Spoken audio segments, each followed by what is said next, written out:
Maya Chen had always been invisible in the best possible way. At 17, she moved through the halls of Luna Station's educational sector like a shadow, her worn gray jumpsuit blending with the metal walls. Her black hair hung in a simple ponytail, and her brown eyes rarely met anyone else's. The other students saw her as just another refugee kid whose family had fled Earth during the Solarite Wars. But invisibility was exactly what Maya needed.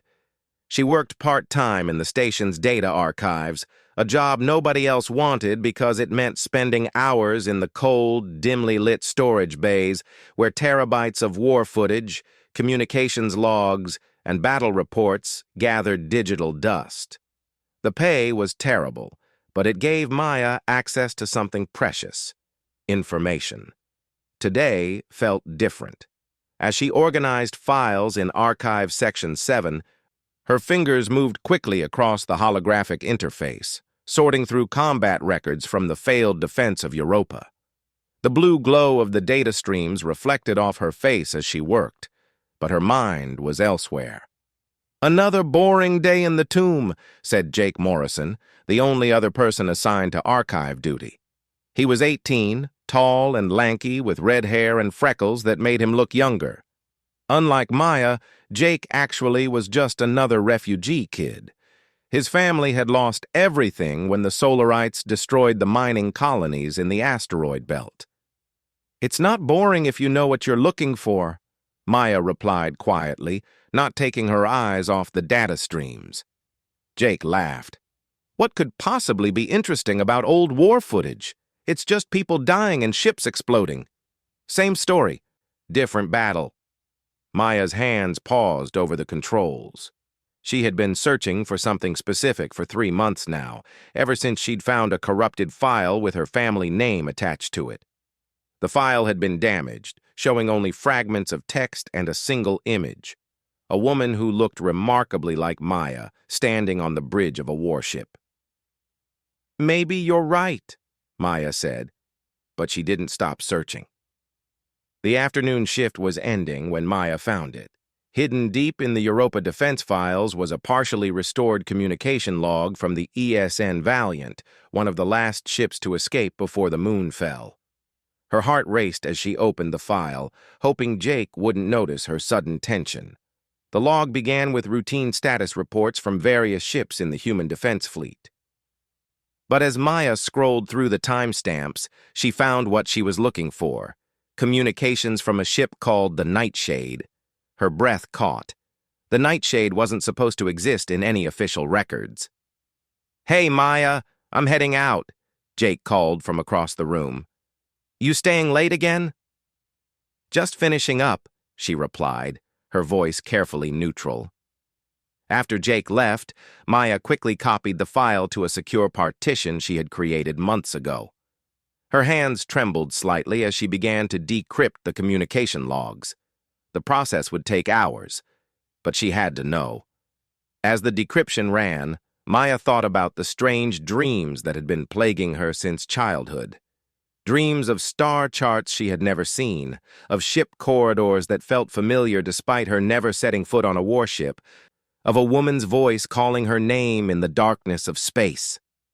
Her parents had always dismissed these as nightmares caused by the trauma of war, but Maya had never felt traumatized.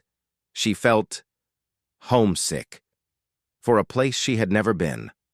The first decrypted file finished processing at 21:47 hours.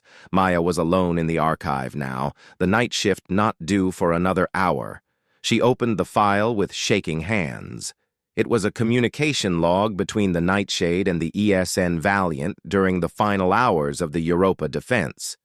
But what made Maya's blood run cold was the voice on the recordings. "Valiant, this is Nightshade 6, requesting permission to engage enemy dreadnought."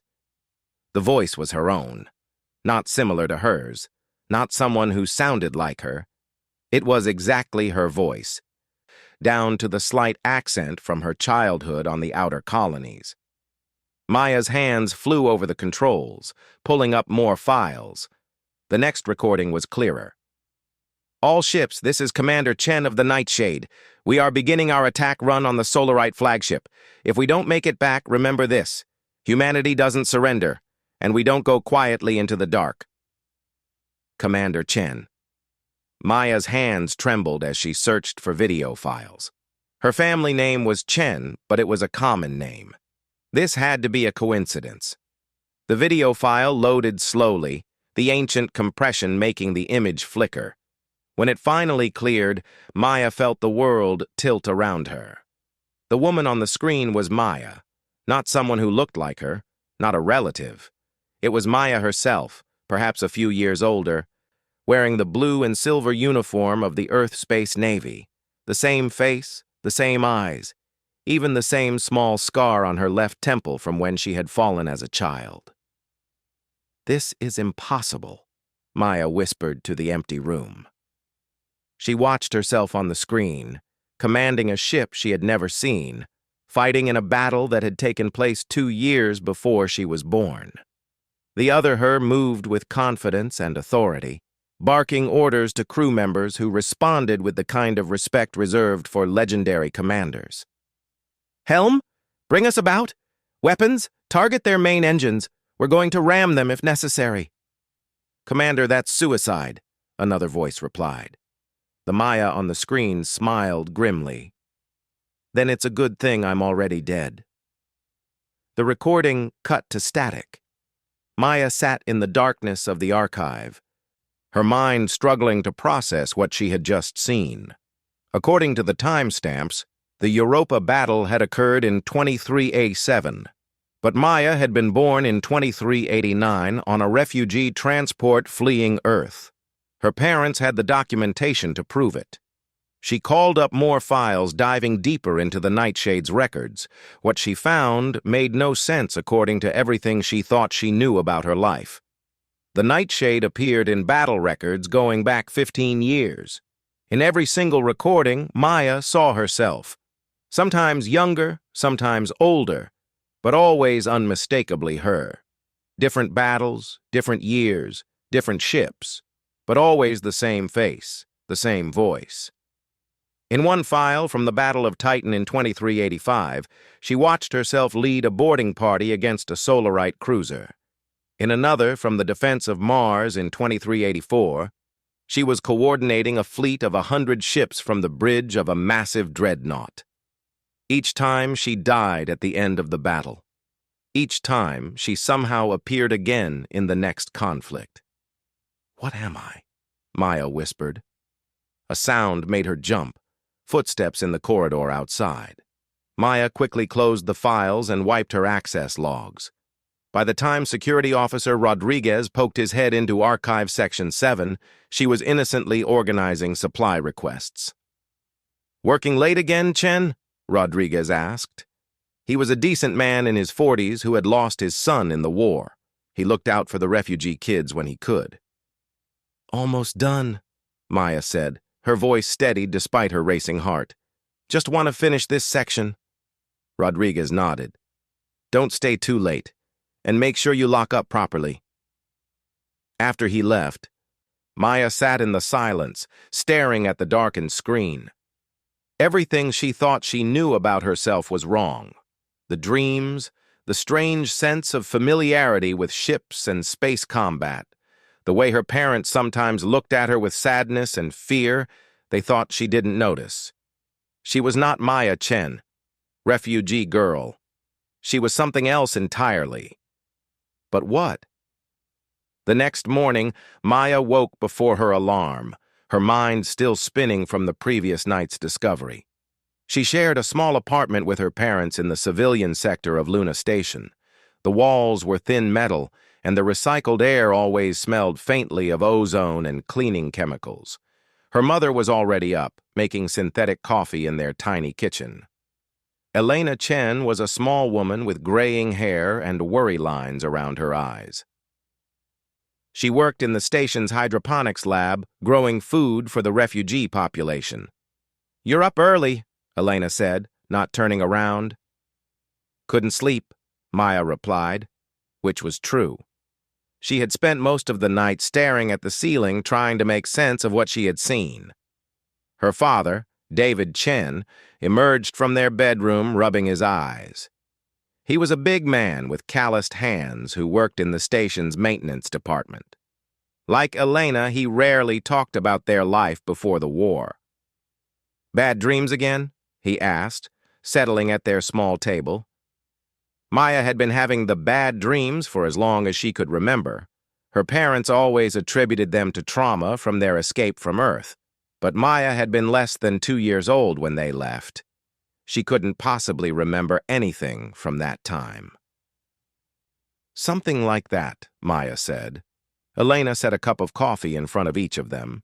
The synthetic stuff tasted like burnt plastic, but it was hot and caffeinated. Maya wrapped her hands around the cup, using the warmth to steady herself. "Mom," she said carefully, "what was our name before we came to Luna Station?" Elena's cup stopped halfway to her lips. "What do you mean?" "I mean, Chen is a common name. Did we change it when we got here? For protection or something?" David and Elena exchanged a look that confirmed Maya's growing suspicions. They had been lying to her about something. "Maya," David said slowly, "why are you asking about this?" "I found some old war records at work. There was a commander named Chen who died at Europa. I was just curious if we were related." Another look passed between her parents. Elena set down her coffee cup with a slight tremor in her hands. "There are a lot of Chens in the galaxy," she said. "It doesn't mean anything." But Maya could see the truth in their faces. They knew exactly who Commander Chen was, and it terrified them. "I should get to work," Maya said, standing up. "Maya." Her father's voice stopped her at the door. "Some things are better left buried. The war cost everyone something. Sometimes it's better to focus on the future instead of digging up the past." Maya nodded and left for the archives, but her father's words only strengthened her resolve. She was going to find out the truth, no matter how impossible it seemed. The archives were busier than usual that day. A research team from one of the universities had requested access to battle footage from the Outer Rim campaigns. Maya helped Jake set up their viewing stations while her mind raced with questions. "You look like hell," Jake observed as they hauled equipment through the corridors. "Thanks. You really know how to make a girl feel special." "Seriously, though, you look like you've seen a ghost." Maya almost laughed at how accurate that was. "Just tired." During her lunch break, Maya accessed the archives again. This time, she searched for records of her own family. If the Maya in the recordings was real, then maybe her parents weren't who they claimed to be either. What she found made her stomach drop. Elena and David Chen had died in the evacuation of Earth in 2387. Their transport had been destroyed by Solarite raiders just outside the Sol system. The official records listed them as casualties of war, along with their 2-year-old daughter Maya. According to the government database, Maya Chen had been dead for 15 years. But if she was dead, then who were the people she called her parents? And who was she? Maya dug deeper, accessing medical records and identity verification files.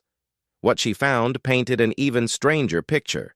The Elena and David Chen she knew had appeared on Luna Station in 2389 with a baby daughter. But their genetic markers didn't match the dead couple from the transport. They were completely different people who had somehow assumed the identities of a dead family. The baby's genetic profile was even more confusing. According to the scanners, little Maya Chen was physiologically normal, but her cellular structure showed signs of artificial enhancement. Not cybernetic implants or genetic modification, but something else entirely, something the medical computers couldn't identify. Maya felt sick. Everything about her life was a lie.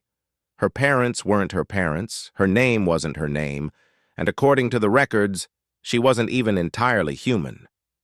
"Maya?" Jake's voice made her jump. He was standing in the doorway to Archive Section 7 with a concerned expression. "Are you okay?"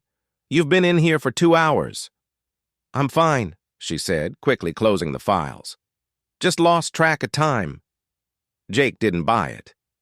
Look, I know we're not exactly best friends, but if something's wrong, you can talk to me. This place can drive you crazy if you spend too much time alone with old war footage. Maya looked at him for a long moment. Jake was kind and honest. Probably the closest thing she had to a friend on Luna Station. But how could she explain that she had discovered she was apparently an immortal warrior who had been fighting in battles for decades before she was supposedly born? I'm okay, she said again. Really? But as Jake left, Maya realized she needed help. She couldn't figure this out alone, and her fake parents were clearly not going to give her answers. She needed to find someone who had been involved in the war, someone who might know about the Nightshade and its mysterious commander. That evening, Maya made her decision. She was going to approach Admiral Sarah Martinez, the station commander. Martinez was a war hero who had commanded the defense of the inner system during the final years of the conflict. If anyone would know about secret operations and mysterious ships, it would be her. But first, she needed more evidence. Maya spent the night downloading every file she could find related to the Nightshade and Commander Chen. The ship's service record was unlike anything in the official fleet databases. It appeared in battles where no other ship could survive, completed missions that were classified beyond her access level, and somehow always emerged victorious despite facing impossible odds. And in every single recording, Maya saw herself dying heroically, only to appear alive and well in the next battle. As dawn broke over Luna Station's artificial horizon, Maya compiled everything she had found into a single encrypted file. She was about to learn the truth about herself, no matter how terrifying it might be. She just hoped she was ready for what she would discover. Admiral Sarah Martinez had seen enough impossible things during the war to know when someone was about to show her another one. The young woman sitting across from her desk clutched a data pad with white knuckles, her face pale but determined. Maya Chen, according to her personnel file, though Martinez suspected that name was about as real as half the identities on Luna Station these days. You said this was about classified war records, Martinez said, leaning back in her chair. Her office overlooked the main docking bay, where civilian transports came and went in endless streams. I should warn you, Miss Chen, that accessing classified materials without authorization is a serious crime. I know, Maya said quietly, but I think you need to see this. Maya activated the datapad and turned it around. Martinez had been expecting some kind of conspiracy theory or treasure hunt nonsense. What she saw instead made her blood run cold. The screen showed combat footage from the Battle of Europa, but the timestamp was wrong. This particular recording was supposed to have been destroyed along with the ship that made it. Martinez had personally overseen the classification of all Nightshade-related materials after the war ended. Where did you get this?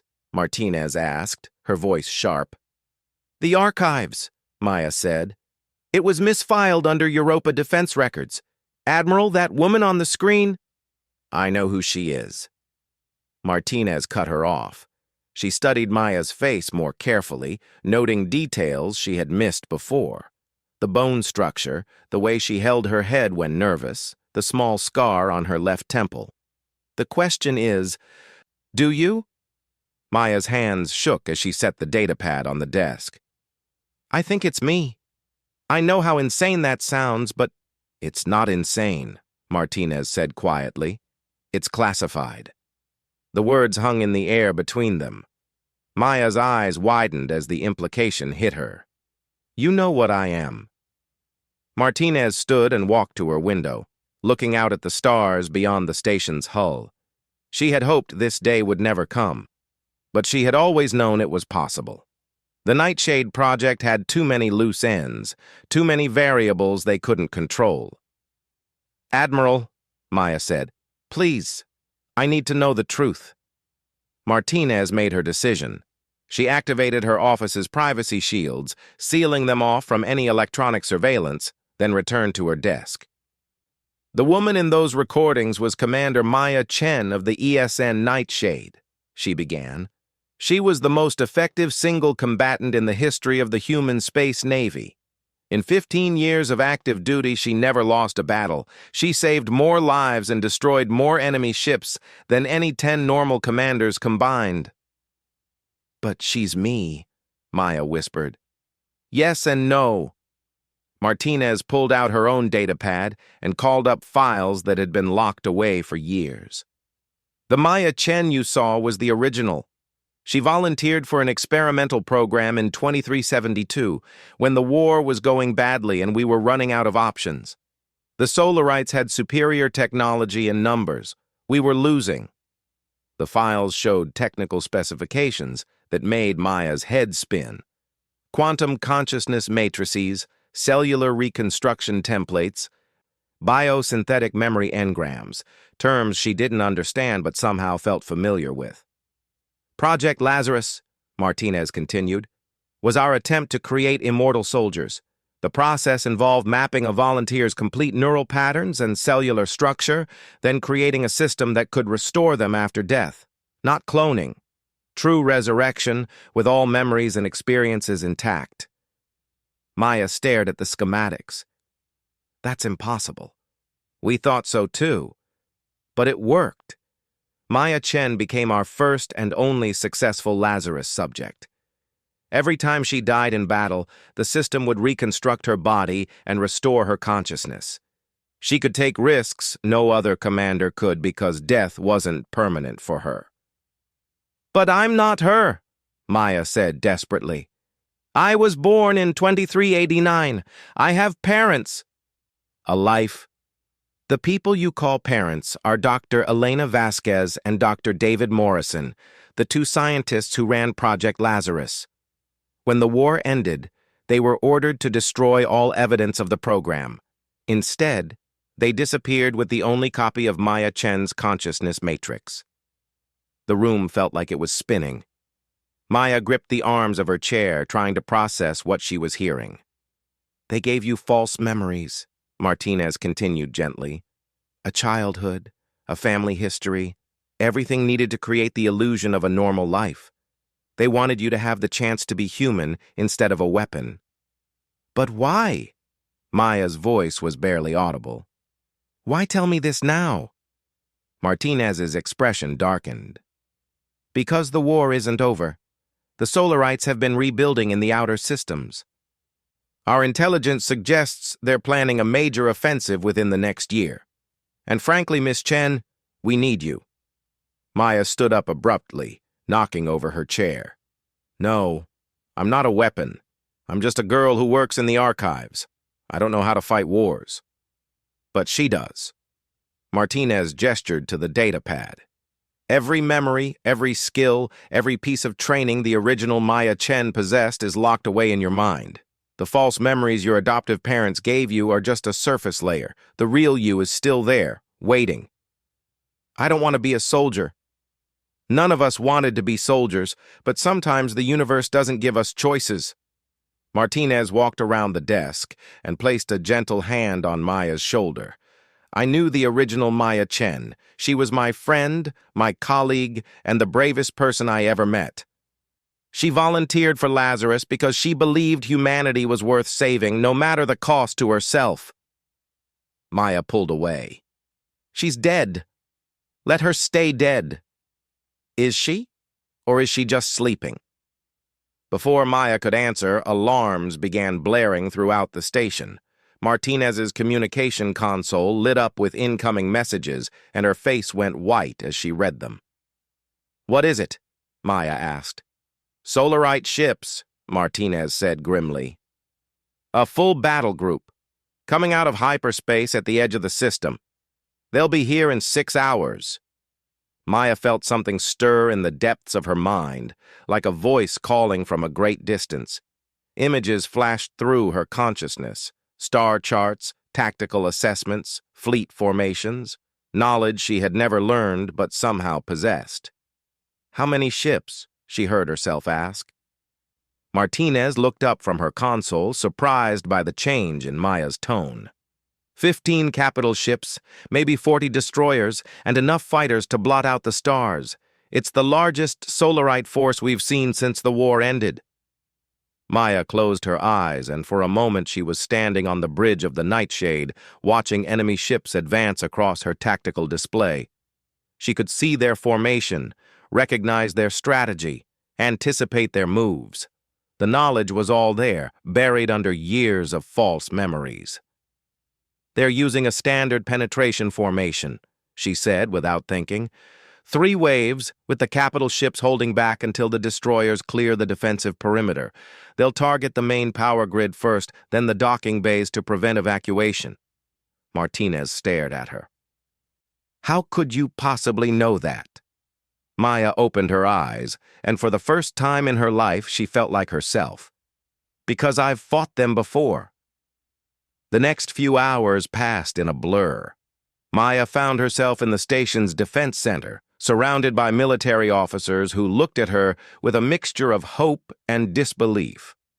Admiral Martinez had authorized the activation of a piece of technology that had been locked away since the end of the war: the Lazarus Restoration Chamber. "Are you sure about this?" asked Dr. Sarah Kim, the station's chief medical officer. "The psychological trauma of unlocking 17 years of suppressed memories could be devastating." Maya stood before the gleaming metal chamber, her hands steady for the first time since this all began. "The psychological trauma of watching Luna Station burn will be worse." The chamber looked like a medical scanner crossed with a stasis pod. As Maya stepped inside, she felt the weight of decisions settling on her shoulders. Once she activated the system, there would be no going back. The girl who had grown up thinking she was Maya Chen, refugee, would cease to exist. In her place would be Commander Maya Chen, soldier and weapon. "Maya!" The voice made her turn. Elena and David stood in the doorway, their faces streaked with tears. Her false parents, the scientists who had given her a normal life. "We're sorry," Elena said. "We wanted to protect you from this." "I know," Maya replied. "And I'm grateful. You gave me 17 years of being human, but now humanity needs me to be something else." David stepped forward. "The memories will be overwhelming at first. You'll remember dying over and over. You'll remember things no person should have to experience." "I'll handle it." "And after this battle?" Elena asked. "What happens to our daughter?" Maya smiled sadly. "She was never really your daughter. She was just me, dreaming of being normal." The scientists backed away as Maya sealed herself into the chamber. The last thing she saw through the transparent metal was Admiral Martinez's face, grim with the knowledge of what was about to happen. The activation sequence began with a low hum that built to a crescendo. Maya felt electricity dancing across her skin, then diving deeper into her brain, into the very structure of her consciousness. The false memories began to crack like ice on a warming pond.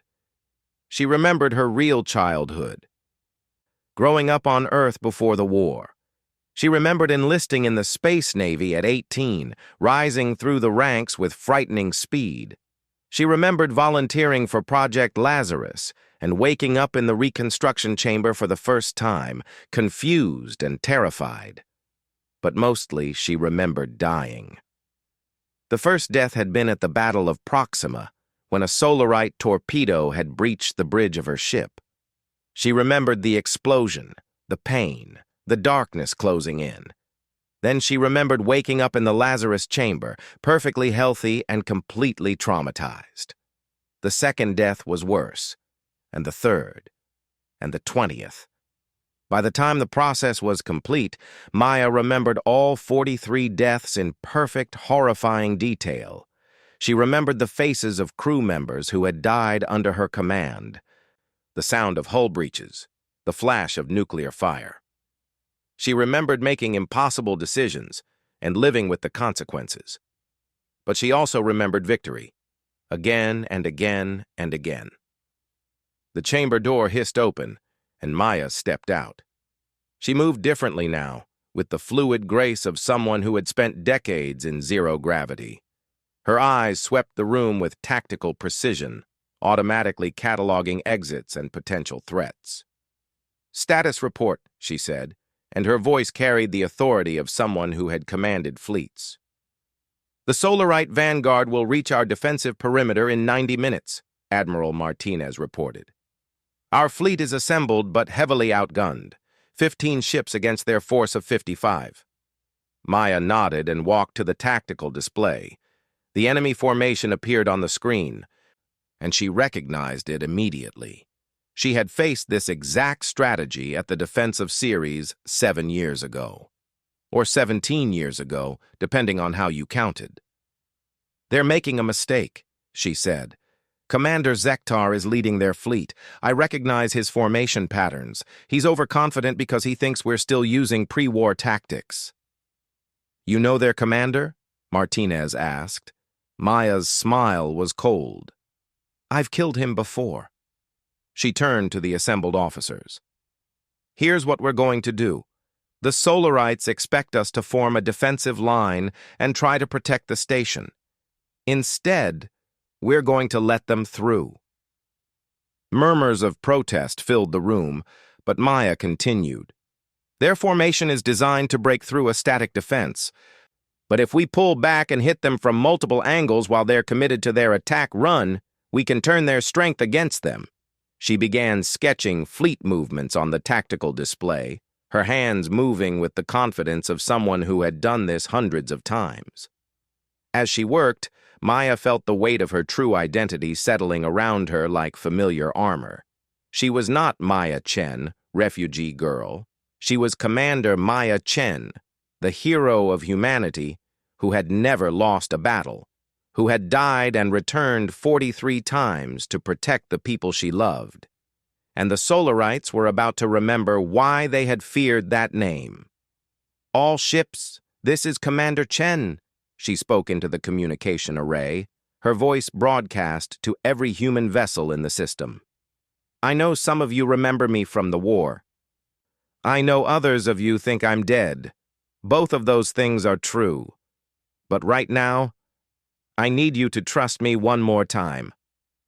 On the screen, she could see the human fleet moving into position according to her orders. 15 ships against 55 were impossible odds for anyone else, but Maya had beaten worse odds before, and she was going to do it again. The war was about to begin anew, and this time Maya Chen was ready for it.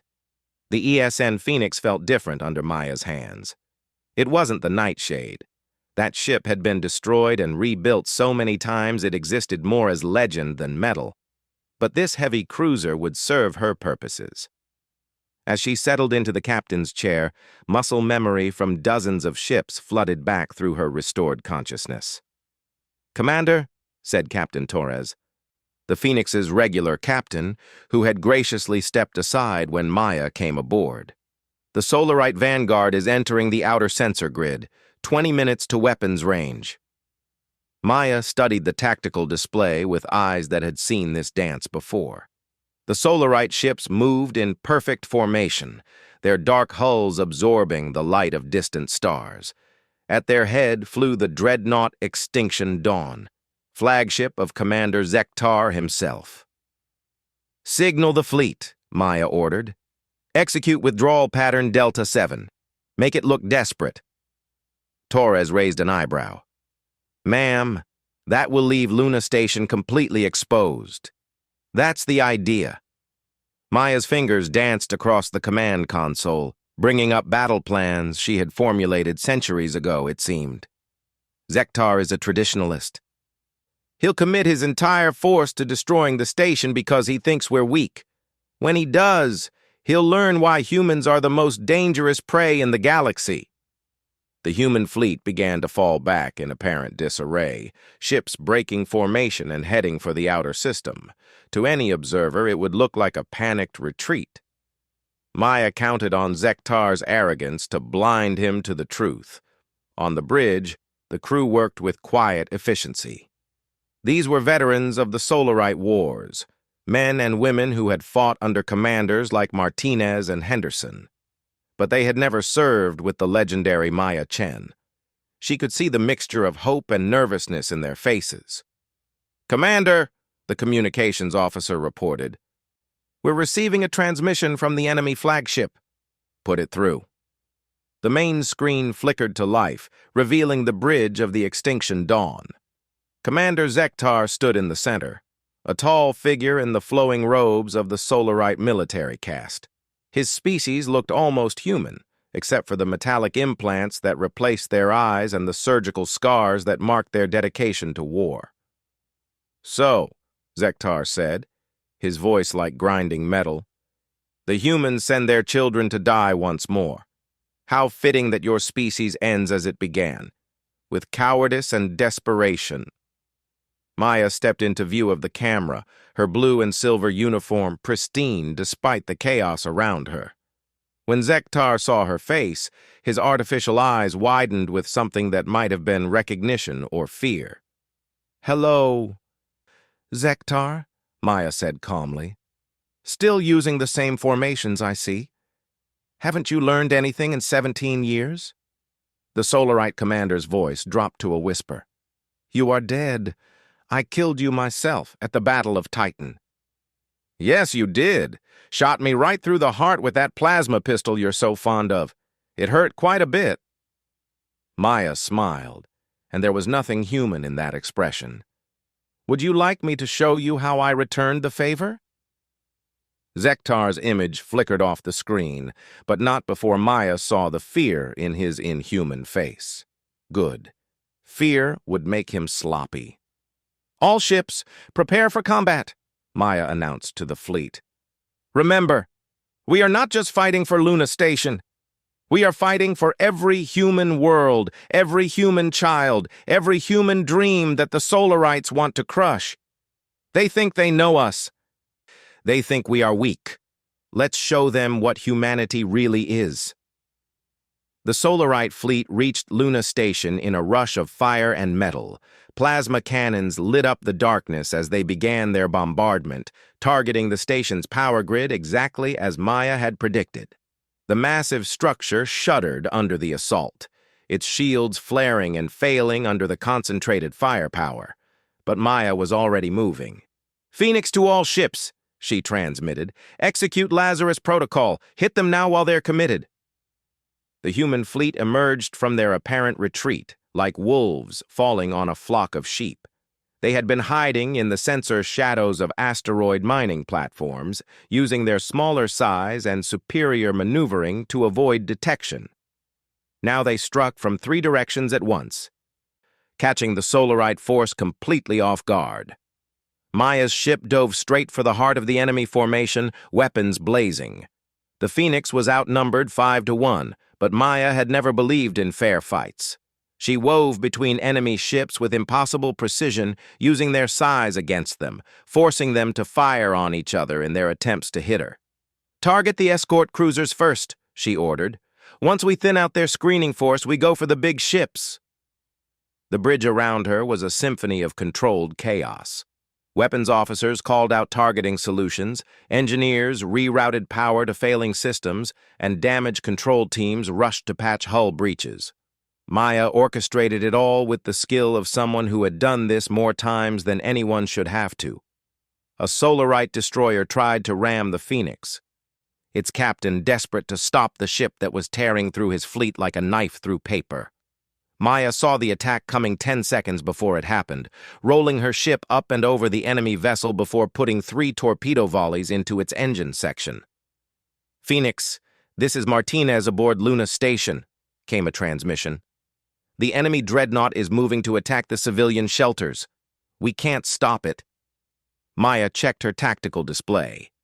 Zektar had broken away from the main battle, taking his flagship and 6 escort ships toward the station's residential section. There were 50,000 civilians in those shelters, including children and elderly refugees who had nowhere else to run. It was exactly what she had expected him to do. "All ships, Continue engagement with the main force, Maya ordered. Phoenix is breaking off to deal with the dreadnought. Commander, Captain Torres said urgently, the Extinction Dawn has 8 times our firepower. This is suicide. Maya's smile was sharp as a blade. Captain, suicide is just another word for acceptable losses. She turned the Phoenix toward the enemy flagship, pushing the engines to their maximum burn. The ship groaned under the acceleration, but it held together. Maya had always been hard on her ships, but she had never asked them to do anything she wouldn't do herself. The Extinction Dawn was a monster of a ship, over 2 kilometers long and bristling with weapons. Its hull was scarred from a dozen battles, and its captain had never lost a fight in 20 years of warfare. But as Maya watched its approach on her screens, all she could think about was the last time she had faced this particular ship. She had been aboard the ESN Valiant then, leading a desperate evacuation of civilian transports. Zektar had hunted her through an asteroid field for 6 hours, methodically destroying every ship that tried to escape. In the end, Maya had rammed the Valiant into the Extinction Dawn's engines, crippling both ships, but allowing the civilians to escape. She had died in that explosion, watching Zektar's face twist with rage as his victory turned to ash. But death had only been temporary for Maya. For the civilians who had lived because of her sacrifice, it had been permanent salvation. "Incoming fire!" the weapons officer called out. The Extinction Dawn opened up with everything it had, sending streams of plasma and relativistic projectiles toward the tiny human cruiser. Maya threw the Phoenix into a wild corkscrew maneuver, using the ship's superior agility to avoid most of the incoming fire. What she couldn't dodge, she absorbed on her reinforced forward shields. "Return fire! Full spread!" she ordered. "Aim for their sensor arrays." The Phoenix's weapons were insignificant compared to the Dreadnought's firepower, but Maya wasn't trying to destroy the enemy ship. Not yet. She was trying to blind it. Her missiles struck home, taking out 3 of the Extinction Dawn's sensor clusters and forcing Zektar to rely on backup systems. In the confusion that followed, Maya brought her ship in close, skimming the Dreadnought's hull at a distance of less than 50 meters. "Prepare for boarding," she announced to the crew. The bridge went silent. Captain Torres stared at her in disbelief. "Ma'am, did you say boarding?" "You heard correctly. Signal the Marines to prepare for assault. We're going aboard that ship." "Commander, with respect, that's impossible. The Extinction Dawn has a crew of 8,000. We have 40 Marines." Maya stood from her command chair and walked to the weapons console. "Then we'd better make sure those 40 count for something." She began entering targeting coordinates with swift, precise movements. Each target was carefully chosen: power relays, communication nodes, gravity generators, life support systems. Not enough to destroy the ship, but enough to cause chaos throughout its massive structure. "Fire!" she ordered. The Phoenix unleashed everything it had in a concentrated barrage that lasted 12 seconds. Explosions rippled across the Extinction Dawn's hull as Maya's precisely placed shots found their marks. Emergency lights began flashing along the Dreadnought's length as critical systems went offline. "Now," Maya said, "while they're dealing with the damage." The Phoenix deployed boarding pods, small armored capsules designed to punch through enemy hull plating and deliver troops directly into hostile ships. It was a tactic that required perfect timing, incredible skill, and more than a little insanity. In other words, it was exactly the sort of thing Maya Chen was famous for. She led the boarding party herself, strapping on combat armor that felt as familiar as her own skin. The weapons were different from what she remembered, sleeker, more efficient, but the principles remained the same. Point the dangerous end at the enemy and pull the trigger until they stopped moving. "Remember," she told the Marines as they sealed themselves into the boarding pods, "we're not trying to capture this ship. We're trying to reach the bridge and kill Zektar. Everything else is secondary." The launch was violent. compressed bodies slamming into acceleration couches as the pods shot across the narrow gap between ships. Maya felt the familiar sensation of punching through enemy armor, heard the hiss of atmosphere equalizing, and then she was moving. The interior of the Extinction Dawn was a maze of corridors and compartments designed for a species slightly larger than humans. Maya moved through it like a ghost of war, her restored memories providing detailed knowledge of Solarite ship layouts. Behind her, the Marines followed in tight formation, their weapons ready. They encountered the first resistance 3 decks into the ship. A squad of Solarite soldiers had barricaded themselves behind an airlock, their plasma rifles sending bursts of superheated gas down the corridor. Maya studied their position for exactly 2 seconds, then smiled. "Grenades!" she ordered. "Airburst! 3 seconds!" The explosion filled the corridor with smoke and flying debris. Before it had even cleared, Maya was moving, her rifle tracking smoothly from target to target. The Solarites were well-trained and experienced, but they had never faced anything like Maya Chen in full combat mode. The fight lasted 30 seconds. When the smoke cleared, 5 enemy soldiers lay dead, and the boarding party was already moving toward the next checkpoint. "How does she do that?" Maya heard one of the Marines whisper to another. "Practice," she replied without turning around. "Lots and lots of practice." They fought their way through 17 decks, leaving a trail of destruction behind them. Maya's movements were economical, precise, deadly. She seemed to know where the enemies would be before they appeared, always a step ahead of their tactics, because she had done this before. Not on this ship, but on dozens like it. Every corridor was familiar, every defensive position predictable. The Solarites had superior technology and numbers, but Maya had something they could never possess: the experience of 43 deaths and the accumulated wisdom of 1,000 battles. They reached the bridge as the main battle outside was turning in humanity's favor. Without the Extinction Dawn's firepower, the remaining Solarite ships were being systematically destroyed by Maya's fleet. But Zektar himself still lived, and as long as he commanded, there would be other fleets, other battles, other chances for the enemy to strike at human worlds. The bridge doors were heavily armored, designed to withstand direct hits from ship-to-ship weapons. Maya studied them for a moment, then pulled out a small device that looked like a datapad. "What is that?" asked Sergeant Rodriguez, the leader of the Marine squad. "Lockpick," Maya replied, attaching the device to the door's control system. "Standard Lazarus equipment. Opens any door, cracks any safe, breaks any encryption. The original Maya designed it herself." The doors slid open with a soft hiss, revealing the Extinction Dawn's command center. It was a circular chamber dominated by a raised platform where Commander Zektar stood surrounded by his senior officers. When they saw Maya, half of them reached for weapons, while the other half simply stared in shock. "The dead should stay dead," Zektar said, his artificial eyes glowing with hatred. "Probably," Maya agreed, stepping onto the bridge with her rifle held loosely in her hands. "But humanity has never been very good at following the rules." The gunfight was brief and vicious. Maya's Marines provided covering fire while she advanced directly toward the command platform, moving with the fluid grace of someone who had done this exact thing more times than she could count. Zektar himself was fast, faster than any human had a right to be, but Maya had faced him before. She knew his patterns, his preferences, his weaknesses. When her rifle ran empty, she drew her sidearm.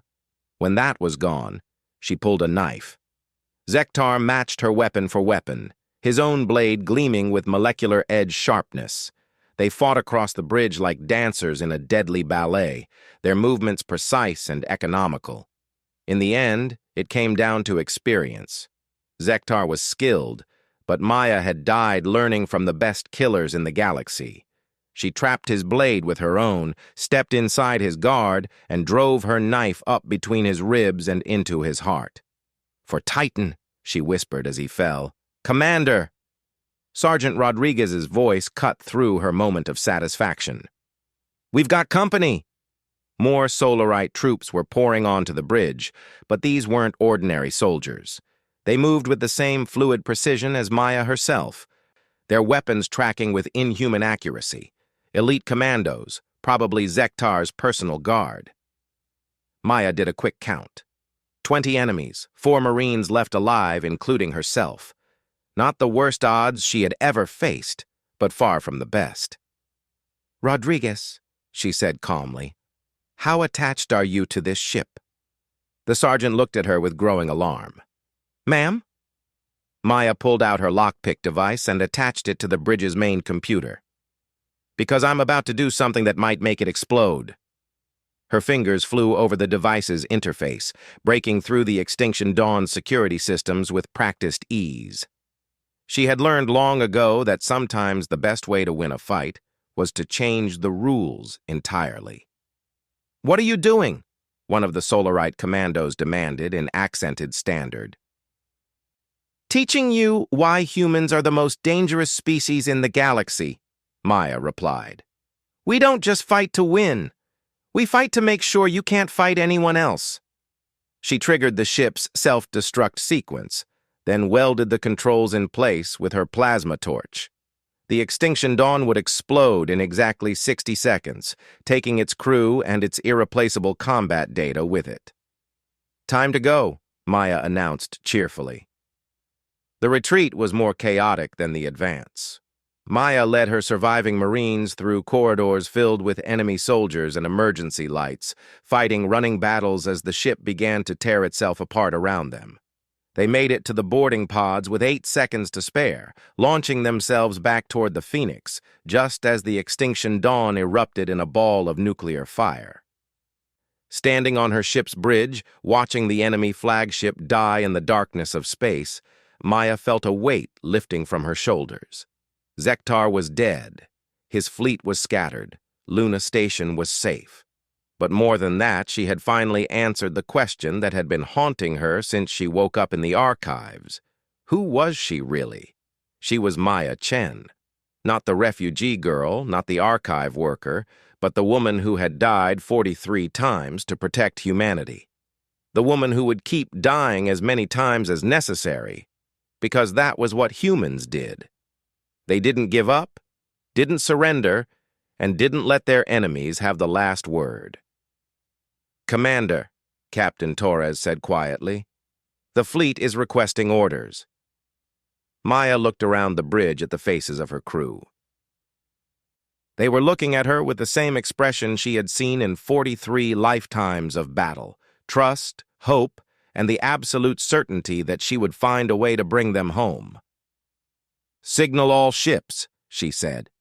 "Form up for patrol configuration. We're going to sweep the system and make sure no Solarite forces remain. Then we're going to hunt down the rest of their fleet and make sure this never happens again." She paused, thinking of the girl who had woken up this morning thinking she was just an archive worker with strange dreams. "And someone get a message to Elena and David. Tell them their daughter is fine and that she's coming home for dinner. Maya Chen, all versions of her, keeps her promises." As the human fleet spread out across the Luna system, beginning the long work of securing humanity's future, Maya stood at her command station and smiled. She was exactly who she had always been, humanity's guardian, its protector, its way of telling the universe that some things were worth fighting for. The war was over, but Maya Chen would be ready when the next one began. She always was. And in the depths of space, as the wreckage of the Extinction Dawn cooled in the starlight, the Solarite Empire learned once again why they had feared that name. Some legends never die. They just wait for the right moment to remind the galaxy that humanity doesn't go quietly into the dark.